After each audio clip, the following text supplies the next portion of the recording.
Good morning friend, मैं आपका दोस्त अदित कुमार गुप्ता। अब 27 जेन के प्रॉब्लम के सॉल्यूशन को लगा था मैं पार्ट वाइज लेकर के आ रहा हूँ, क्योंकि मैं आपके लिए भी लोड नहीं चाहता और आपको भी ये पार्ट वाइज सॉल्यूशन इजी मिले। तो फिजिक्स के अगले सवाल की ओर जाते हैं। पूछा the threshold frequency of metal with work function 6.63 electron volt. अब अगर इससे बोले कि ये जेईई मेंस ने पूछा, एनटीए ने पूछा, तो ये इसने मजाक किया। बड़े पूरे शिफ्ट के फिजिक्स के पेपर की बात करें तो वो कुछ लेवल की बात नहीं कर सकते। यहां जो हो रही है लेवल, तो आप अगर फोटो इलेक्ट्रिक इफेक्ट पढ़ेंगे तो फोटो इलेक्ट्रिक इफेक्ट पढ़ेंगे तो आप बता सकते हो कि ये एक फॉर्मूला है जिस पर पूछा गया सवाल को अगर ले तो वर्क फंक्शन दे दिया, मतलब कि 5 वैल्यूज दे दिया है 6.63 इलेक्ट्रॉन वोल्ट, और आपसे पूछा थ्रेशोल्ड फ्रीक्वेंसी क्या होगा। अरे भाई ये हो जाएगा h new is equal to 5 और h की वैल्यू आपको प्लैंक्स कांस्टेंट की वैल्यू अगर हम इलेक्ट्रॉन वोल्ट में रखें तो इसका होता है 4.1357 into 10 to -15 into न्यू जो कि फ्रीक्वेंसी होगी और 6.63। चलो सॉल्व कर दो। न्यू की वैल्यू निकाले 6.63 डिवाइडेड बाय 4.1357 into 10 to 15। इसे सॉल्व करेंगे, डिवाइड करिए 1.6 10 to 15 हर्ट्ज आंसर। ठीक है ना। मतलब ये प्रॉब्लम आपको देखते ही केवल यहाँ पर प्लैंक्स कांस्टेंट की वैल्यू अगर आपको मालूम है और अगर जूल में मालूम है तो इसको कन्वर्ट करना पड़ेगा। इलेक्ट्रॉन वोल्ट की एनर्जी दी हुई है, या फिर इलेक्ट्रॉनिक चार्ज से आपको मल्टीप्लाई करके इसको जूल में बदलना पड़ेगा, तो जूल की वैल्यूज को डायरेक्ट करके सॉल्व कर सकते हैं। और अगर डायरेक्ट इलेक्ट्रॉन वोल्ट का मालूम है, प्लैंक्स कांस्टेंट का, तो आप डायरेक्ट यूज कर सकते हो। एनटी का आंसर को मिला है तो एनटी का भी आंसर वही है जो हम लोग का आंसर है 1.6 into 10 to 15 हर्ट्ज। ठीक है। अगर हम अगले प्रॉब्लम की तरफ मूव करें तो अगला प्रॉब्लम फिर से असर्शन रीजन, मतलब अगर ये देखें तो इस शिफ्ट का यह लगभग 4th क्वेश्चन है असर्शन रीजन का। मतलब आप कितना ज्यादा अटेंशन है थियरी पर, क्योंकि असर्शन रीजन का मतलब है कि जो बच्चे जिनका ये कंप्लेन रहता है कि मेरा कैलकुलेशन एरर हो जाता है, हम अप्रोच जानते हैं लेकिन गलती करते हैं, उनके लिए ये सारे सवाल आपको 100% एक्यूरेट बनाने के लिए देता है। थियरी सवाल मतलब जो लोग नोट्स डेली रीड करते हैं उनके लिए ये सीधा बनने वाला सवाल पूछा है। In vernier caliper if positive zero error exists, then while taking measurement, then reading taken will be more than the actual reading. The zero error in the vernier caliper, ठीक है, might have happened due to the manufacturing defect or due to rough handling। पहली चीज सवाल है, इन दोनों बातों में पहला बात कर रहा है कि जो वर्नियर कैलिपर के अंदर पॉजिटिव जीरो एरर अगर हो गया, सिंपल है कि रीडिंग में पहले से जीरो के बजाय किसी तरह से आप केवल लॉजिकली समझना, या पॉजिटिव जीरो एरर मतलब वो समझो कि जीरो को दिखा रहा है 0.2 में, तो अगर आपको 5 मीटर मेजर करना होगा या 5 सेंटीमीटर मेजर करना है तो आप कहीं ना कहीं 5 सेंटीमीटर मेजर करने के लिए 5.2 तक का मेजरमेंट करोगे।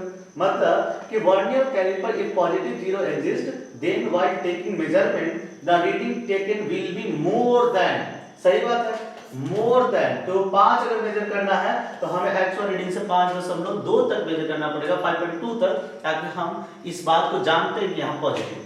मतलब पहला स्टेटमेंट सही है। मतलब हम ये बोल सके assertion is true, करेक्ट या फिर करेक्ट, ये दोनों बातों में अब चीज हो सकता है, ए बी सी में से कोई आंसर होगा।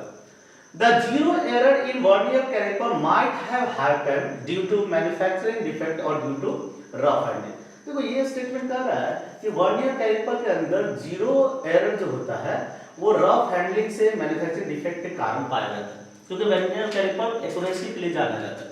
देखो दूसरी बात सही है, लेकिन जो पहली बात बोला गया उसकी एक्सप्लेनेशन नहीं दिख रही, क्योंकि पहली बात बोला गया कि मेजरमेंट क्यों पॉजिटिव रहता है, जिसको हम एक्सप्लेन किए कि भाई पहले से ये पॉजिटिव एरर है तो इसको आगे बढ़ा के लेना।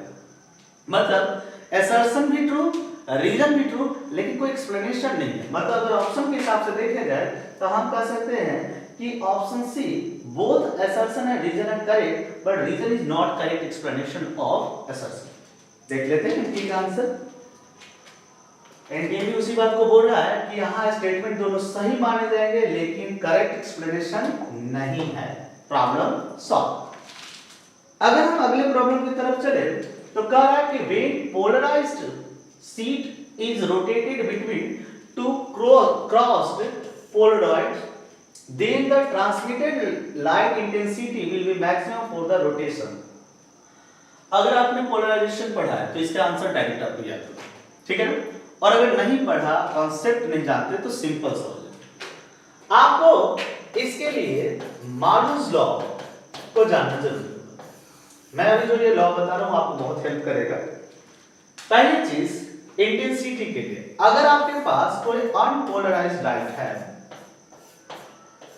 ठीक है, और अगर वो पोलराइड से पास कर रहा है, ठीक है ना, तो पोलराइड से पास करते समय पहले चीज समझ लीजिएगा, अगर इसकी इंटेंसिटी आई नॉट है तो किसी भी कंडीशन में रहे, पोलराइड्स का ओरिएंटेशन कुछ भी हो, इससे क्रॉस करके वह जो होगा इसकी इंटेंसिटी को आई नॉट बाई 2 रखेगा। बहुत सारे प्रॉब्लम में आपको हेल्प करेगा, क्योंकि एनटीए जिस तरह से आर्टिफिशियल ले रहा है आपको यहाँ पे एक कॉन्सेप्ट देगा कि अगर अनपोलराइज्ड ये लाइट है, पोलराइज्ड लाइट है, अगर वो पोलराइड से क्रॉस करेगा तो वो आई नॉट बाई 2 इंटेंसिटी देगा, मतलब हाफ हो जाएगा, ठीक है ना? पहली बात ये है मालूस के। अगर हम दूसरी बात को समझे कि यहां पर कह रहा है कि यहां पोलराइड शीट की बात कर रहा है, मतलब यहां पर इससे काम सॉल्व नहीं था, लेकिन मैंने पहले विषय को भी आपको बताया, रोटेटेड बिटवीन टू क्रॉस पोलराइड्स। अब ये क्रॉस पोलराइड्स का मतलब क्या था उसको थोड़ा समझ लीजिए। जब दो पोलराइड्स को परपेंडिकुलर रखा जाता है तो उसे बोला जाता है क्रॉस पोलराइड्स, ठीक है ना? और अगर दोनों को एक ही डायरेक्शन में रखा जाएगा तो उसे बोला जाता है पैरेलल पोलराइड्स, ठीक है ना? क्रॉस पोलराइड्स का मतलब हुआ कि आपका एक पोलराइड्स इस तरह से ओरिएंटेड है, ठीक है, एक पोलराइड्स आपका इस तरह से ओरिएंटेड है, ठीक है, और इसके बीच में कह रहा है कि एक पोलराइड्स को किसी एंगल का ओरिएंटेशन हमने प्रोवाइड किया, ठीक है। मान लो कि इस क्रॉस पोलराइड को हमने एक थीटा एंगल पर इसके साथ रखा तो दूसरे के साथ एंगल हो जाएगा 90 माइनस थीटा, ठीक है। अगर आप मालूस लॉ को जानते हैं तो इसके अनुसार आप सिंपल सोचेंगे कि अगर यहां से इंटेंसिटी आई नॉट गया, ये लॉ का ये पहला हिस्सा है, ठीक है ना, और ये दूसरे हिस्से को आई नॉट गया तो इस प्लेन के क्रॉस इसका कंपोनेंट आपको मिलेगा I naught cos square theta, ठीक है। और अगर आप ये already I naught cos square theta है और उसको अगर हम यहां पर लिए हैं तो इसका इसके अलोंग का इंटेंसिटी आपको मिलेगा, इंटेंसिटी जो होगा वो मिलेगा I naught cos square theta into cos square 90 minus theta, ठीक है। अगर हम यहां पर देखें तो ये लिख सकते हैं I naught cos square theta into ये हो जाएगा cos 90 minus theta sin square theta, और अगर हम नीचे ऊपर 4 से डिवाइड कर दें यहां पर लिख सकते हैं I not by 4 sin 2 theta sin square 2, ठीक है। और अगर आप इस चीज को देखें कि वह एंगल क्या होना चाहिए जिसके लिए बोल रहा है कि इंटेंसिटी मैक्सिमम हो, तो मैक्सिमम का मतलब कि यह वैल्यू मैक्सिमम कब होगा, तो मैक्सिमम होगा जब 2 थीटा मैक्सिमम, और 2 थीटा मैक्सिमम मतलब कि या sin की वैल्यू मैक्सिमम मतलब कि 2 theta is equal to 90 degree and theta is equal to 45 degree. अगर ये थीटा 45 डिग्री होता है तो आपको मैक्सिमम इंटेंसिटी जो आपको बकायदा मालूस लॉ में पूरा एक्सप्लेन किया हुआ है। अगर जो बच्चे ये इस लॉ को एक्सप्लेन नहीं किए सीख समझे, 2 टर्म आपको बहुत सारे प्रॉब्लम को सॉल्व करा सकते हैं। अनपोलराइज्ड अगर पोलराइज होगा तो इंटेंसिटी हाफ हो जाएगी, ओरिएंटेशन अगर एक पोलराइजेशन के दूसरे पोलराइज के साथ जो ओरिएंटेशन अगर थीटा डिग्री है तो यहाँ इंटेंसिटी आई है तो अगले पर हो जाएगा आई नॉट कॉस स्क्वायर थीटा, फिर इसने यहाँ पर अगला क्या है तो ये चैन, और आंसर इस केस के लिए 45 डिग्री, ठीक है।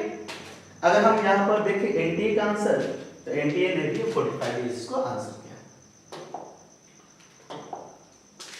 नेक्स्ट प्रॉब्लम की तरफ मूव कर रहे हैं क्योंकि टाइम हम ज्यादा आपका किल करना नहीं चाहते। The truth table of the given circuit diagram, तो पहले तो चीज है कि सर्किट डायग्राम्स में इनपुट को देख ले तो हमारा ए और बी इनपुट है और आउटपुट वाई है, हम इनपुट इन्हीं के ऑप्शंस के हिसाब से चलेंगे। अगर इनपुट 0 रखा गया, ठीक है, बी का भी इनपुट 0 रखा गया, देख लेते हैं क्या है।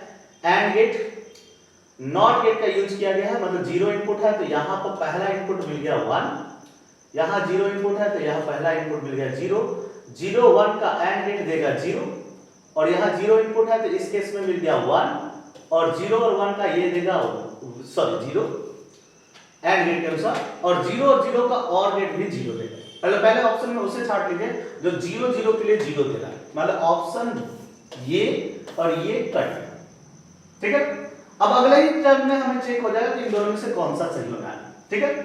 अगर हम इनपुट देखें, यहां पहले में बोल रहा है 0, चलिए भाई 0 ले लेते, बी का इनपुट 1 बोल रहा है 1, ये 0 है 0 आया, ये 0 है तो नॉट होकर के 1 आया, ठीक है, और ये 1 है तो ये 1 और 1 इसका आउटपुट 1, और यहां पर ये 1 लिया गया है तो यहां पर इनपुट 0 0 0 का इनपुट एंड में 0 मिल गया, 1 और 0 का 1, मतलब 0 1 के लिए 1 जो दे, इसका मतलब आंसर बी। आपका प्रॉब्लम्स यहीं पर सॉल्व हो गया। आप लॉजिक गेट्स का पढ़ चुके हो, एनटी के आंसर तो देखे, तो एनटी का आंसर भी आपने बी को बताया। सिंपल सवाल था, इसमें कोई समय लगने वाला नहीं है, कोई एक्सप्लेनेशन हमें नहीं लगता कि जो रिक्वायर्ड होगी इसको सॉल्व करने के लिए, ठीक है। अगला कहा the total kinetic energy of 1 mole of oxygen at 27 degree Celsius. Usually क्या होता है कि बहुत सारे प्रॉब्लम्स में जब आप बनाएंगे, इस प्रॉब्लम को बताएंगे तो बताएंगे ही, लेकिन इसके साथ साथ वैसे भी बताएंगे जिससे कि आपको बहुत सारे प्रॉब्लम हो। काइनेटिक एनर्जी ऑफ गैसेस जो होती है वो होती है F/2 nRT, ठीक है। F होता है डिग्री ऑफ फ्रीडम, ठीक है। अब मैं आपको सीधा एक ऐसा कॉन्सेप्ट देने जा रहा हूं जिससे कि ऐसे सारे प्रॉब्लम जिसकी काइनेटिक एनर्जी पूछे वो सॉल्व हो जाए। अगर कोई भी गैसेस मॉलिक्यूल यूनिमॉलिक्यूलर हो तो उसके लिए F की वैल्यू आप रख देना 3। अगर कोई गैस मॉलिक्यूल डाइमॉलिक्यूलर हो तो उसके लिए F की वैल्यू हो जाती है 5, ठीक है। अगर कोई गैस ट्राइमॉलिक्यूलर है तो ट्राइमॉलिक्यूलर में केवल दो चीज देख रहा है। ट्राइमॉलिक्यूलर में लीनियर टाइप के गैस होंगे, जैसे CO2 कार्बन डाइऑक्साइड एक लीनियर गैस है, उसका कॉन्फ़िगरेशन देखोगे तो स्ट्रक्चर लीनियर है, ठीक है। या फिर वाटर वेपर को देख ले तो वाटर वेपर लीनियर नहीं है, नॉन लीनियर स्ट्रक्चर है।